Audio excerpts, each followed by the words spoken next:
Our first two presenters for the morning, it actually begins 12 noon here, so afternoon, is Jasmin Singer and Mariann Sullivan of Our Hen House. They are producing multimedia resources with the mission to effectively mainstream the movement to end the exploitation of animals. They have a daily blog and a weekly podcast highlighting resources you can use to find your way to change the world for animals. And they were named the 2011 Veg News Magazine Indie Powerhouse of the Year, which is a big honor to be in Veg News. Mariann teaches animal law at 4 law schools in New York City. 4 law schools in New York City. And in the fall, Jasmin and Mariann will be taking a visiting professorship at Lewis and Clark, I'm guessing University in Portland, Oregon. And Jasmin will be interviewing Kathy Freston, who is our third speaker here today. So at 2:15 this afternoon, Jasmin will be interviewing Kathy Freston in this very same room. So if you would all please welcome Jasmin Singer and Mariann Sullivan.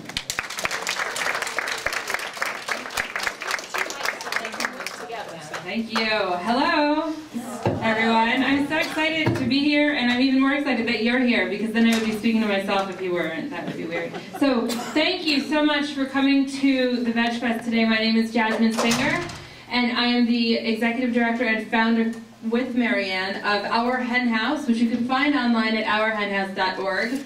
And we are going to talk a little bit more about Our Hen House a little bit later.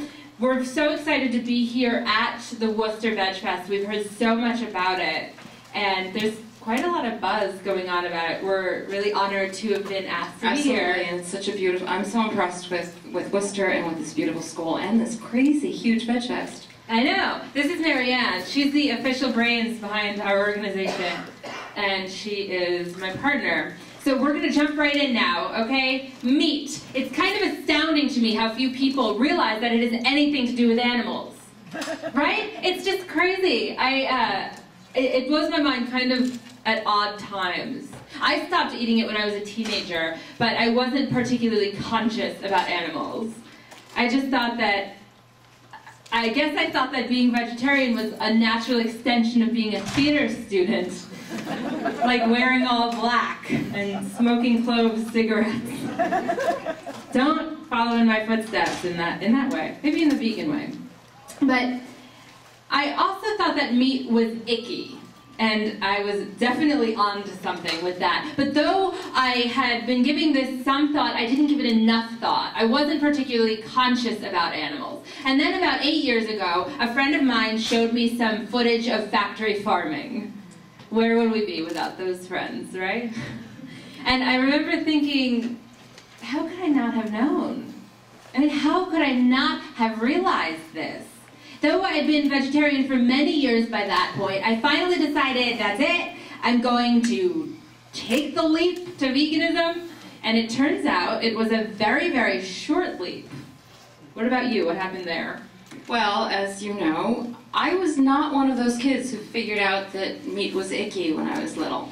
I was well into my 40s before I really started taking this whole question seriously and thinking about how animals were turned into food, or even that animals were turned into food. And I think it's a lesson that nobody should think it's too late to change. Jasmin's grandma, who we spoke to this morning, she gave us a pep talk, went veg 2 years ago at the age of 86, and she is going strong. She always gets around with applause.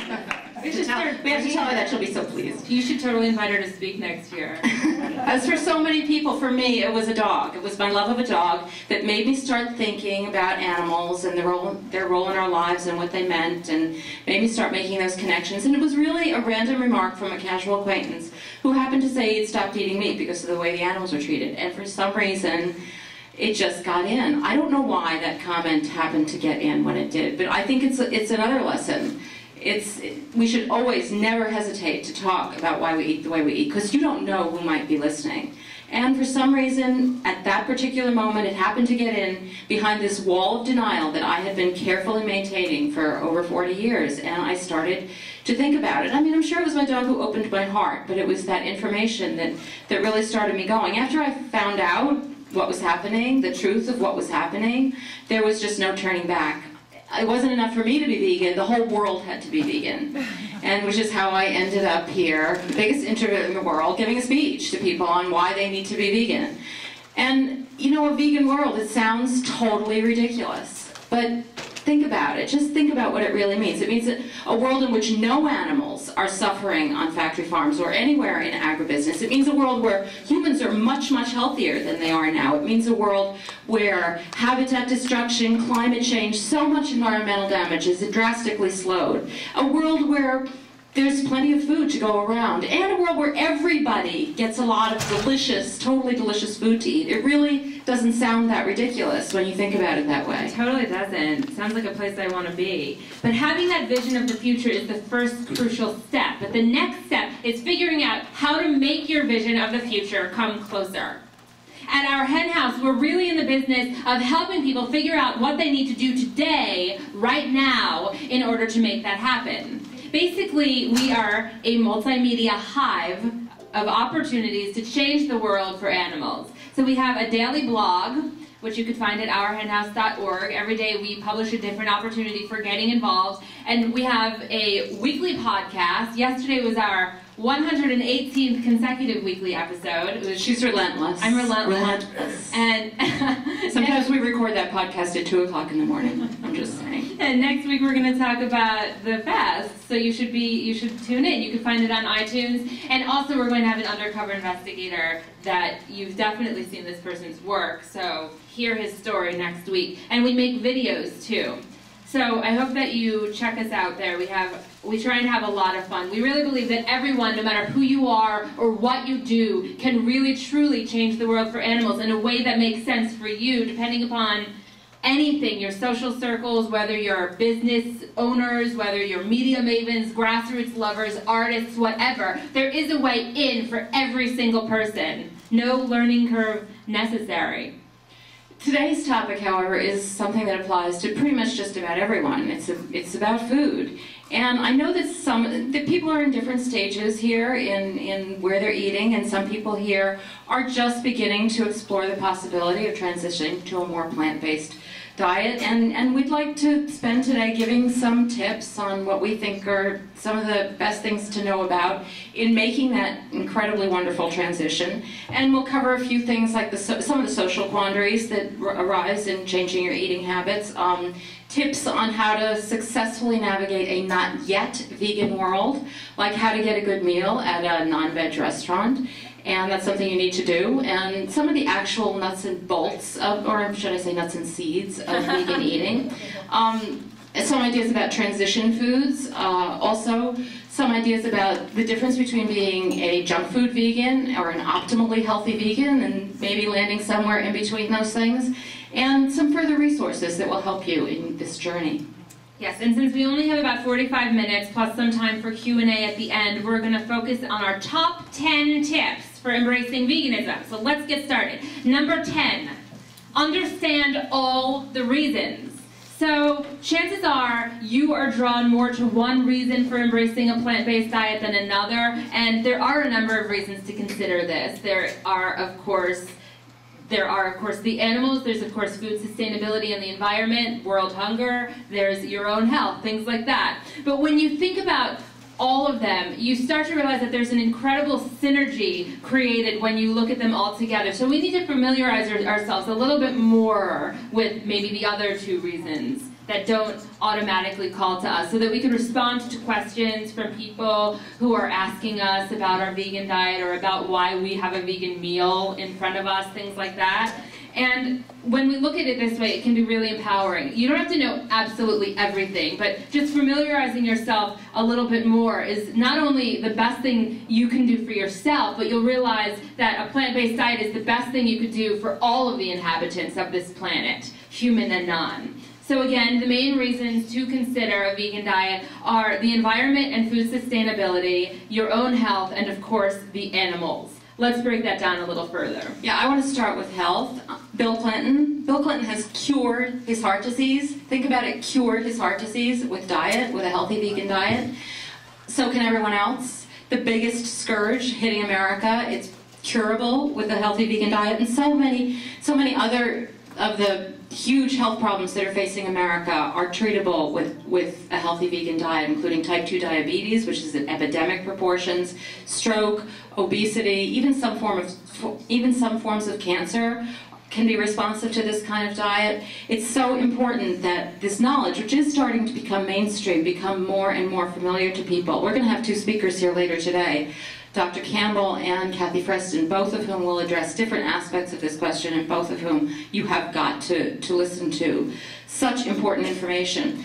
Also, the environment, global warming, water pollution, air pollution, habitat destruction, all of it, a huge contributor is quite frankly, the poop created by 50 billion animals worldwide being raised for food unnecessarily.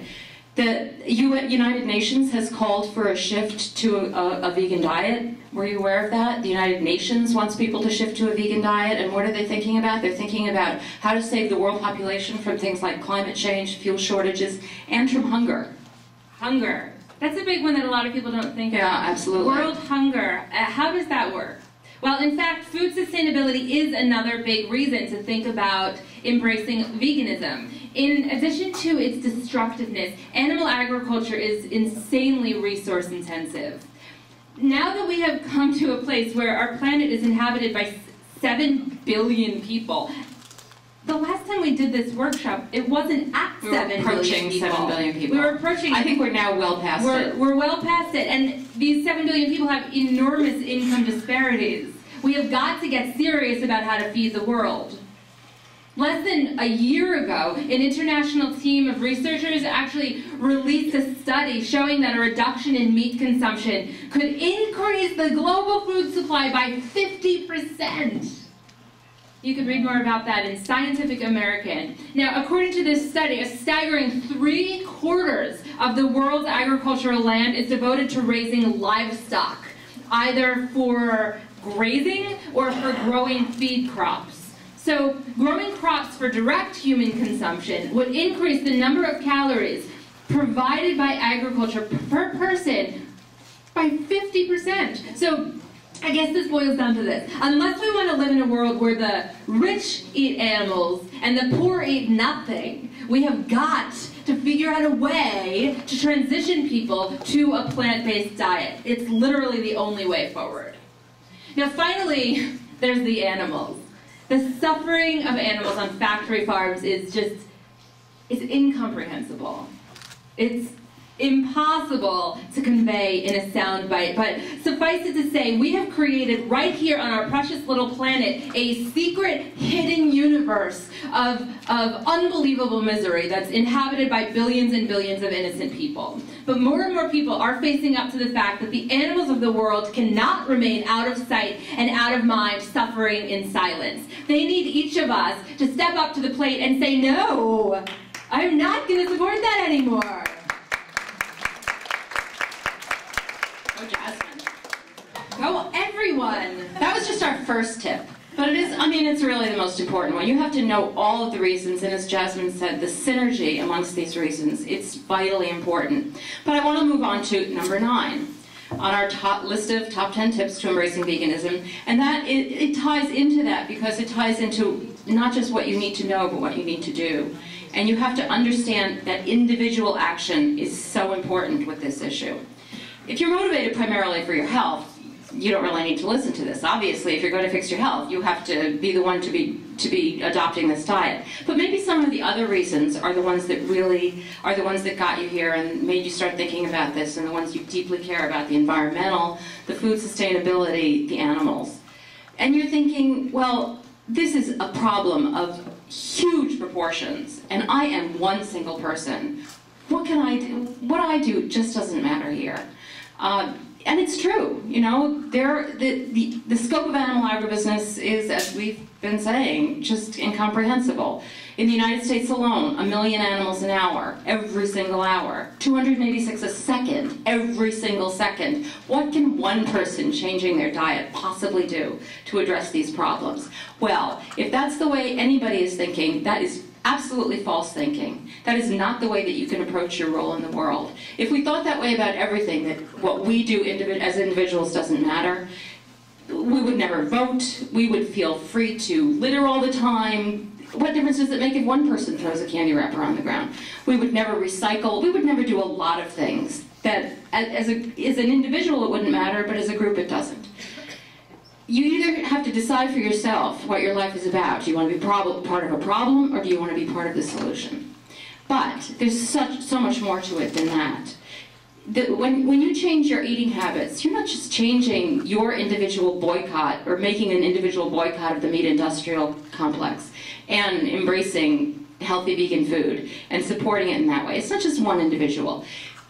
People are noticing what you're doing, just like I noticed when that casual acquaintance of mine said, I stopped eating animals because of the way the animals are treated. People are going to notice what you're doing too. Your family, your friends, waiters and waitresses at the restaurant, the people sitting next to you at the lunch counter who hear you order lunch and think, well, I could do that too. The people in the supermarket who you ask, hey, where do they keep the tempeh? All of the people who read your status update talking about what you had for dinner last night. These people are noticing. You have no idea how many people notice. This is what humans are like. We're primates, we're social. We notice what each other is doing. Now, the internet has connected us in ways that it never has before. But social change, the way social change happens, hasn't shifted at all. It happens person to person. Yeah, totally, absolutely. I love that way of looking at it like that, because it's, to me, incredibly empowering, and it brings all of this back to us and what we can do. And another thought that might be getting in your way is that these problems are so big that individual change is not all that's needed here. Instead, we need systemic change, governmental regulation, massive changes in policy. Well, that's true. We need all of that. But what is going to motivate government or industry to change? There's absolutely no signs that the government is going to do anything about this industry. And why would industry change its policies?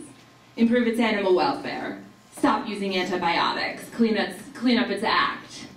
This is a business, a highly competitive business. The only thing that's going to motivate industry or government to change is if it starts to lose market share. So even if you believe that they could one day change in a way that is sufficient to suit your ethics, the best way to get it to do that is to organize a boycott. And you know how you spell boycott? B-E-G-A-N, right? So, number 8, we're going to move on, is going to help you a lot in your journey to embracing veganism. Number 8, find and use transition foods. We've already covered some of the tips for understanding why, so let's switch gears and start to talk a little bit about how. Let's get practical. I love this part, and Mariann loves talking about food, so she particularly loves this part. No matter how motivated you are, changing your eating habits can sometimes present some challenges. Familiar foods are important to us, right? They're important to me. They're still important to me, and there's absolutely no reason whatsoever to ignore that. There's no reason to ignore the foods you love. The important thing is to think about how to get these foods you love into your life in a way that doesn't create the harm that your oppressed foods created. So it turns out that you can indeed have your vegan cake and eat it too. Transitioning from a meat-centered diet to a vegan diet may be easier, actually. Easier if you treat yourself to some of the delicious and indulgent foods that remind you of foods you're fond of, and which are still a gazillion times healthier than their animal-based alternatives. So, first of all, let's get it out of our heads that any foods are fake, that these foods are fake. I don't eat fake foods. I don't think that these foods are fake. No one should be eating fake foods. There's nothing fake about delicious plant-based foods that are nonetheless reminiscent of the foods that we used to eat. Yeah, exactly. But I think that you really need to think about that term reminiscent. It doesn't have to mean exactly the same. You know, have you ever had that situation where you put vegenaise on something and a guest tastes it? Oh yeah, it's good, but it doesn't taste like I can tell the difference between this and me. Like that's really not the point. The point isn't, is it identical? The point is it delicious? And many of these foods you'll find are completely delicious and also fill that yearning you have for those foods that you remember, that nobody wants to give up every food they grew up with. That just doesn't happen. But sometimes they're not so good. Fine, get rid of them, but get rid of them on their own merits. and make those choices about what foods you really want in your life. And some of them are, you know, foods that you'll find here at the VegFest, foods that are really so delicious. Some of our favorites are field roast sausages, so good. And the cheese thing, you know, the cheese conundrum has finally been solved, Daiya cheese, and a bunch of other vegan cheeses too. They're so good now. I mean, I've been a vegan for a while. There were some rough days back there with cheese, I gotta tell you. We have pizza now, like real pizza with cheese that melts.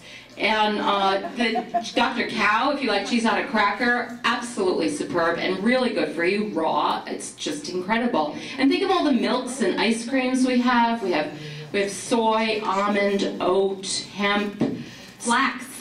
How do you actually milk a flax seed? Oh, yeah. I wondered that. Tiny? Yes, that's how. I always wondered. It's very difficult. But you know, there are vegans out there doing that. You need to support them. All right, let's go on. Number 7, I mentioned this in our intro, and I think it's really important. You need to learn how to get a decent meal at whatever restaurant you happen to be in. And of course, many of the restaurants that you'll be in will be great. There are lots of vegan restaurants. Even ones that aren't, many of them have vegan options. Any ethnic restaurant really pretty much is likely to have some delicious vegan food just by the fact that it's part of that culture's food. But it does happen. Sometimes you have plans in a place and you look online and there's nothing, absolutely nothing. And I don't want you to change your plans. I don't want you to despair. And above all, I do not want you to settle for a green salad and French fries. So somebody told me once after I said that, but I love green salad and French fries, but unless you love it, that is not my idea of a good dinner. So just think about how you might want to handle this, and hello, is this Joe's Steakhouse? Hello, this is Joe's Steakhouse. How can I help you? Yeah, I will be eating there tomorrow night, and I'll be with a large group. The reservation is under Sullivan, and I myself, I happen to be vegan, so I'm hoping you'll be able to accommodate me. You can view our menu online, okay? Thank you. No, excuse me, I actually already did that, and I didn't actually see anything, so I was hoping you'd be able to work with me. Well, listen, we have a lovely fish dish on the menu, a cod. I'm vegan. I know that means I don't eat animals. Fish actually are animals. Okay, well, we have a lovely baked potato. It comes with some foie gras and cheese and sour cream on it, but we'll leave that off and we'll put some salt on it. It'll be fluffy. I'm sorry. I don't want just a baked potato for dinner. Can you do any better than that? You know what? I can't help you, but there is a health food store down the street. So good luck. Please. Can I speak to your manager or to the chef? Oh, Stan! Hello. Yes, I'll be eating there tomorrow night with a large group, and I happen to be vegan, and I'm hoping you'll be able to accommodate me. Of course, darling. We'll make you a lovely seitan scallopini with some grilled asparagus and a vegan mashed potato dish, and some cashew-based ice cream for dessert. And tell Ronan we'll deliver it to you because he's my brother. All right, it's probably not going to go quite that well, but just do it. Hang in there until they get you something good to eat. You're a customer too, and aside from that, this is a form of activism. You know, if they get enough of these calls, they'll put something vegan on the menu. Most restaurants are starting to have at least one vegan dish. Maybe they'll even label it vegan, and other people coming to that restaurant will understand that plant-based eating is an option. Yes, I actually love doing that part. I'm just stuck in. Yeah, I know. Sometimes she gets in that part, sometimes in inappropriate moments. Really. That's another story. Moving on, number 6, learn how to add vegetables to your diet. My favorite. Mariann loves this one. While, as we just pointed out, transition foods that remind you of foods that you miss are definitely an important tool in changing your diet. For a lot of people, don't stop there. Because not only are they not necessarily the healthiest foods out there, but they're also not necessarily the best. Some of them are out-and-out junk foods, and while you might not want to totally kick them out of your life, you would be cheating yourself if you didn't eventually and over time start to move on to some truly health-giving foods. And while you don't want to change all of your foods in one fell swoop, or as Mariann likes to say, one swell foop, then just adding these over time and keeping your mind open to changing them is a really great thing. You have amazing discoveries in store. Yeah, if you're not used to eating a lot of vegetables, and you know, I admit, I was not used to eating a lot of vegetables and cooking a lot of vegetables. They take some getting used to, and they take some prep, and it's true. We can't deny that. Though, one trick for avoiding that, and it's a trick I use a lot, is using frozen. Now, frozen vegetables, they're all prepped, they're all cut, they're clean, you just pop them in, and they're really, people don't realize it, but they're as good for you as fresh, by and large, because they're frozen right after they're picked. So it's one option, but whether you go frozen or fresh, or both, you may have to learn a few techniques, you may have to learn some new recipes, and you might even have to learn what some of them are, because there is a huge world out there beyond broccoli. And once you do, an unbelievable world opens up, and people are really starting to catch on to this, both in the vegan world and without. That vegetables are actually delicious, and you can cook them in amazing ways, and they're just a really valuable part of everyone's diet, and they're also insanely good for you. I mean, people don't even really understand yet all of the nutrients that are in vegetables. They're really still doing the research. New stuff is coming up all the time about the value of these phytonutrients, these mini nutrients that are in vegetables. There's substances found in nuts and beans can prevent damage to your cell's DNA. Oranges and apples actually protect your blood vessels, reducing your chance of getting heart disease.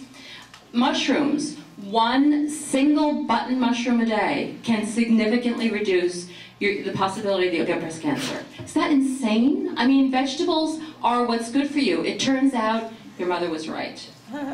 So hopefully, you'll learn to cook vegetables actually better than my mother cooked vegetables. You know, they used to be just like, you know, the side dish on the side. They don't have to be that. Make them the center of your plate. Take the time how to use them well, and it will be so worth it in so many ways. So I'm 32, and I just still hate admitting when my mother was right. I do. But moving on, number 5, find and foster community. Don't try to do this alone. There are vegans everywhere, but you have to sometimes make a little bit of effort to find them. So look for a meetup, and I know there's a meetup right here in Worcester, and see if there's a vegan drinks in your area. There's one in Boston. There's one in New York where we live. And find folks on Facebook. You need support. You need support, and you might end up making a bunch of awesome connections while you're at it. I seriously cannot stress enough the importance of finding and fostering community. I venture to say that this will be one of the biggest parts of your transition. And it doesn't mean that you have to just give up your friends and family.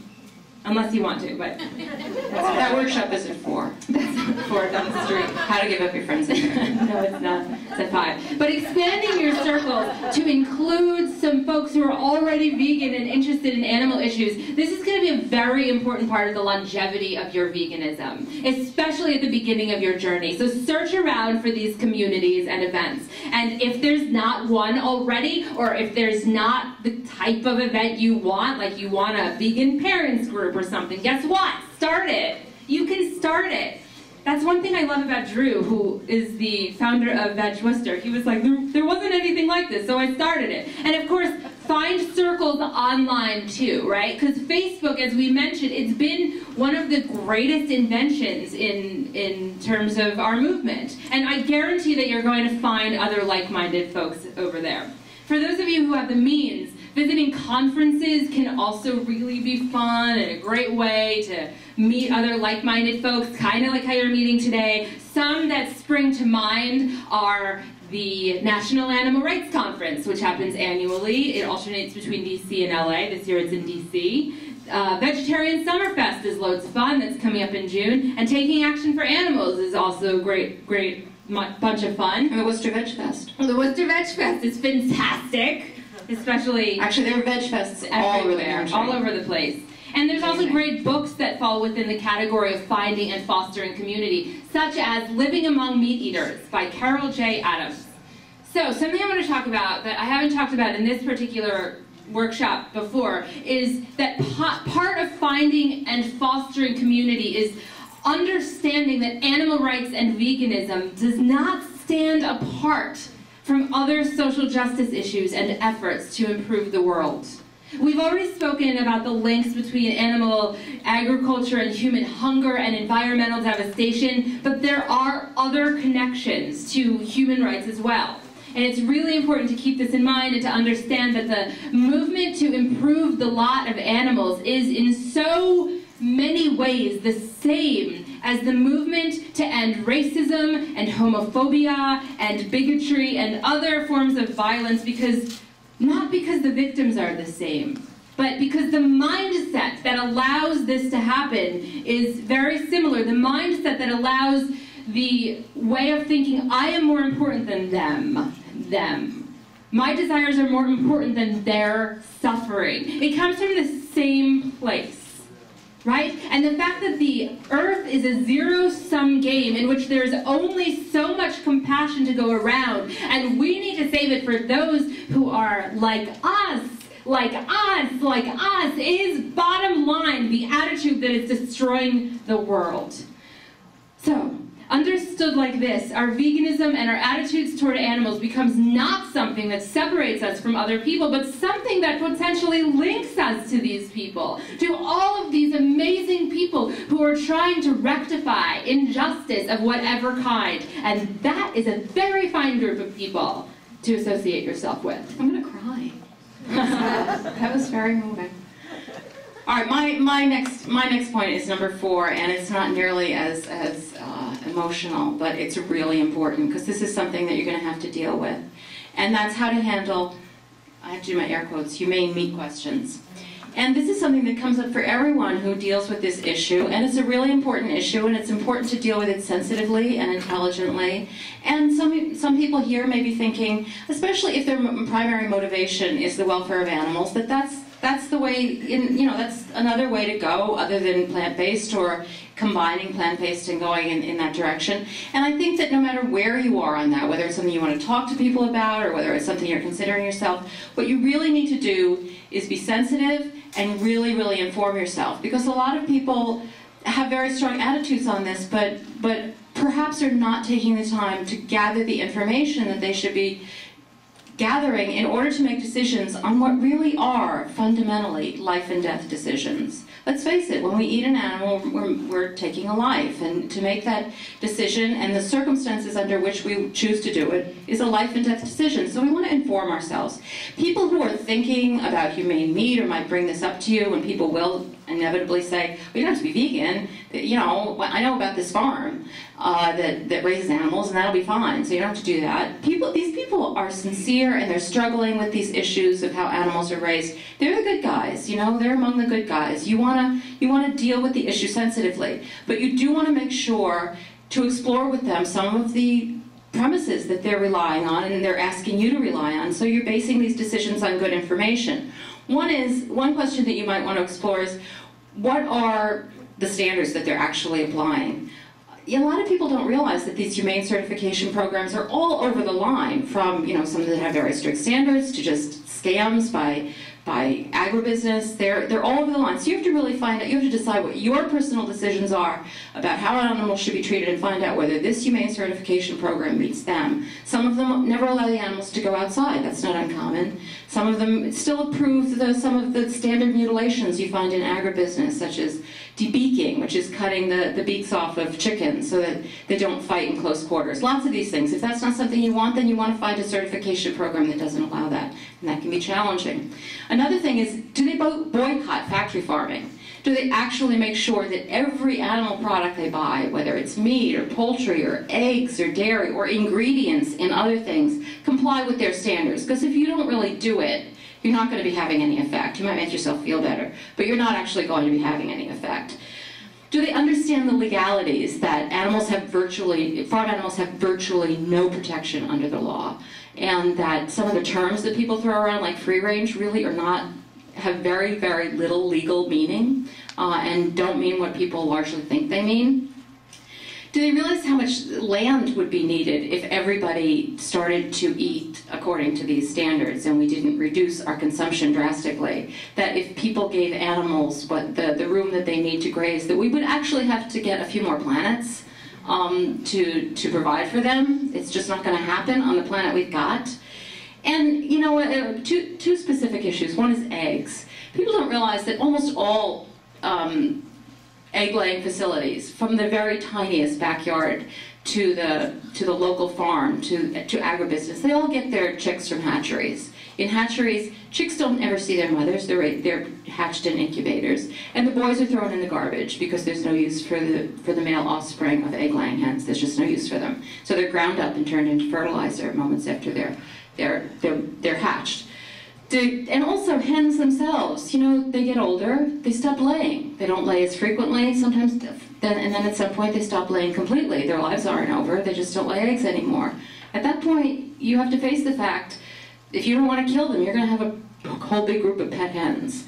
So unless people are willing to do that, they're in the business of killing animals. So maybe that's something people are comfortable with, but you want to know what you're being comfortable with. And dairy, do they know how dairy works?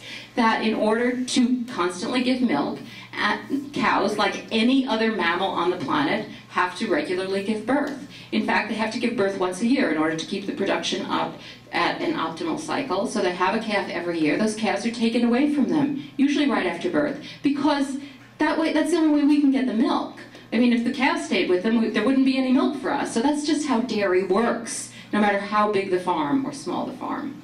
So, I mean, if people know about these issues, I think they can make more informed decisions. These are really, really important questions, and it's so important that people ask them in honest, non-judgmental ways to each other, because these can be key to starting much-needed conversations with each other, but also with ourselves.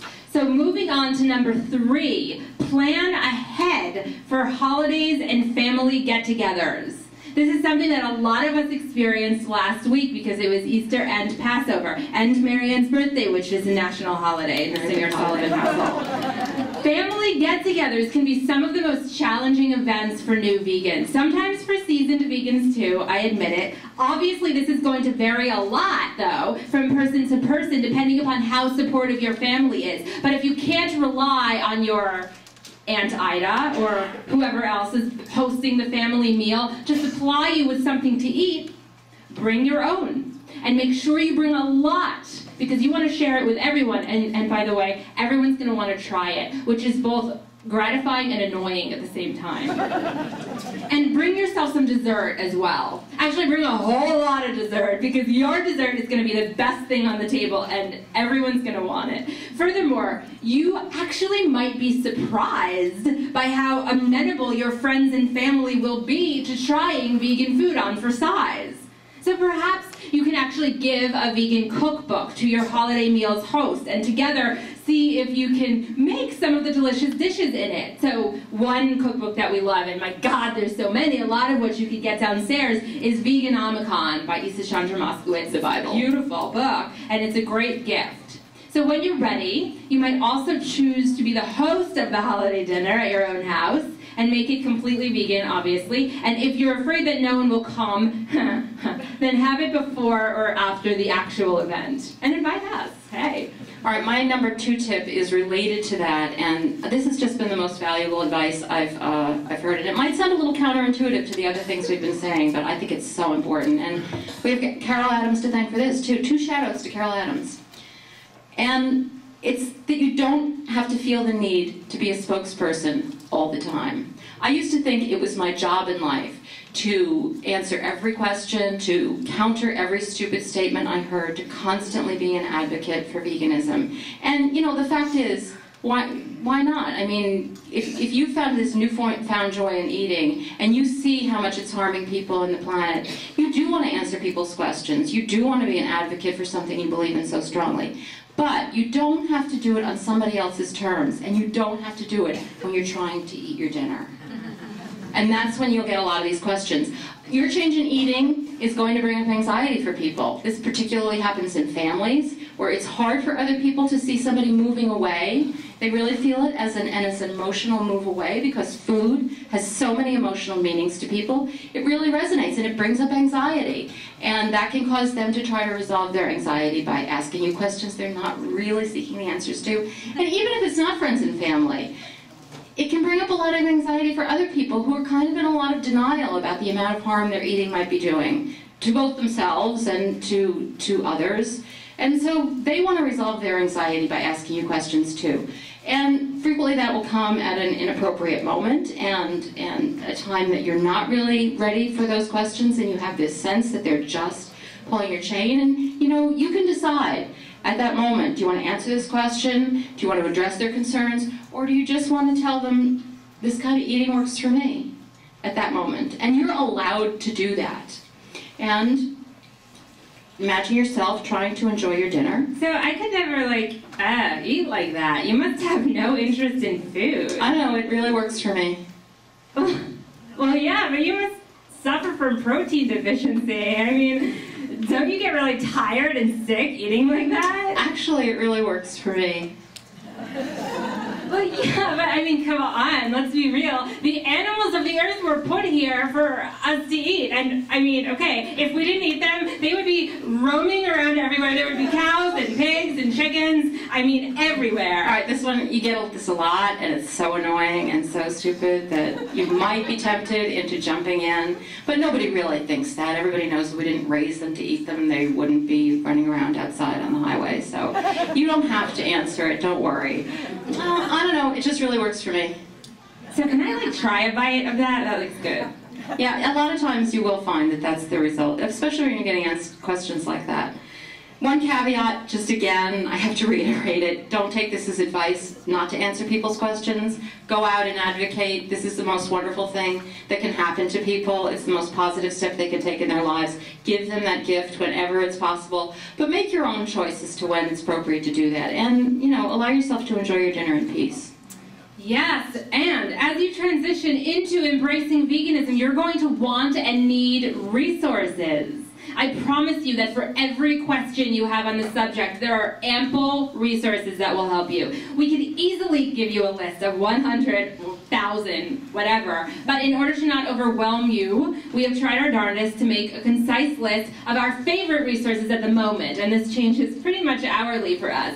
And by the way, I should say that if you want a concise list of all of the tips we're talking about today, and you go to ourhenhouse.org, there's a little search bar on the right side, and you just type in top 10 tips, and a blog entry we wrote consolidating all of this will pop up. So tip number 1, at long last, find the best resources.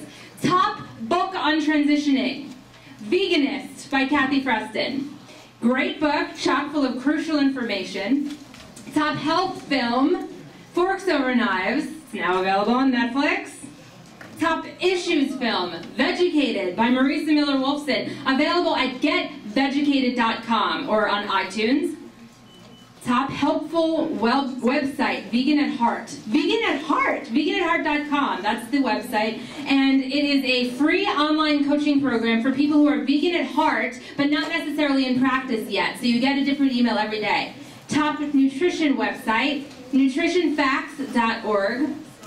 And top health book, Vegan for Life by Jack Norris and Virginia Messina. Honest, detailed information on how to reap all of the benefits while not getting tripped up by the thoroughly avoidable pitfalls of a plant-based diet. And we also hope, of course, that you go to our website, ourhenhouse.org, and more importantly, go to our podcast. As I mentioned, yesterday was our 118th consecutive weekly episode. You can find it on iTunes by typing in Our Hen House, or you can find it on our website right there. Now, we try to have a lot of fun on it. We interview some of the most inspiring movers and shakers from the animal rights movement, from the vegan foodie world. We've interviewed some of the speakers today in the past, like Kathy Freston and Nathan Runkle, and maybe if we beg, T-Con Campbell will come on.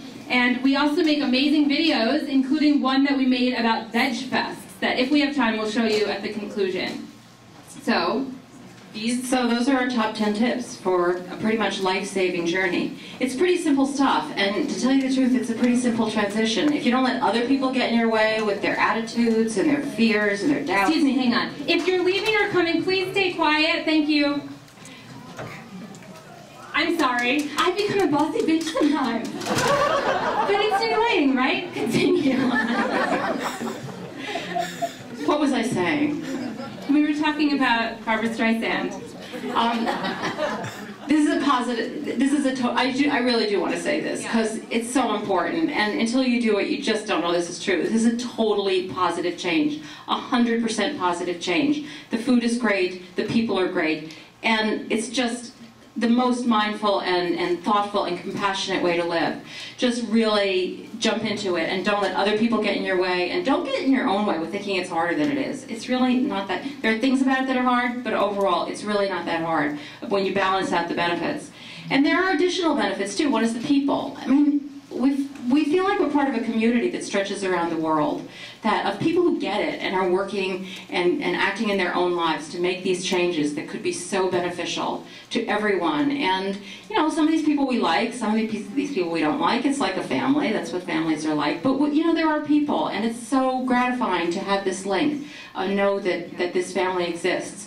And there's also the compensation of living the truth. I don't know why this is important, but getting that denial out of your life is really, really empowering. It makes you feel really good. I don't know, I just know that we wouldn't go back to our old ways for anything on earth. But the greatest compensation is perhaps the awareness that there is hope for the future. And this sounds ridiculous, I know, when 99% of the human race seems completely oblivious to the enormity of suffering that they are causing with their eating habits.